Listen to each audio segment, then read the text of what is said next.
Je n'ai jamais rencontré de L, de G, de B, de T, et paraît-il maintenant de Q, je ne connais et ne vois que des personnes humaines avec toute la richesse de leur féminité et de leur masculinité, inscrites dans leur chair et jusque dans leur être le plus profond.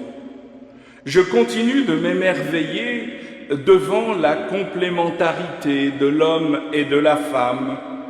Au nom même de celle-ci, je m'émerveille encore devant l'amour qui jaillit entre eux et débouche sur le don de la vie. Le mariage pour tous peut bien exister, ce ne sera jamais qu'une amitié, aussi belle soit-elle. Cependant, devant ces incohérences, notre société n'est pas à court d'idées.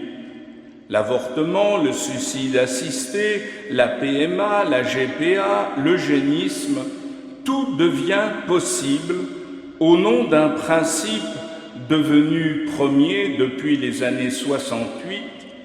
Il est interdit d'interdire, on a bien le droit, on a tous les droits, mon plaisir est mon droit. Depuis des années, le processus est bien rodé. Changer le vocabulaire, dépénaliser la réalité et en faire un droit. Dans quelques années, nous aboutirons à un sommet Homo Deus, où l'algorithme sera le roi. Heureusement, comme autrefois, le colosse a des pieds d'argile. Au risque de choquer, je voudrais simplement rappeler les paroles de Jean-Paul II. L'avortement est le crime le plus abominable qui soit, car la victime n'a même pas la possibilité de crier sa souffrance. Je voudrais citer Mère Teresa, « L'avortement est une réalité abominable, car une mère tue son propre enfant. » Je vous avoue que j'ai pleuré il y a quelques semaines en voyant conduire au Panthéon de la République le corps de celle qui a permis la légalisation de l'avortement.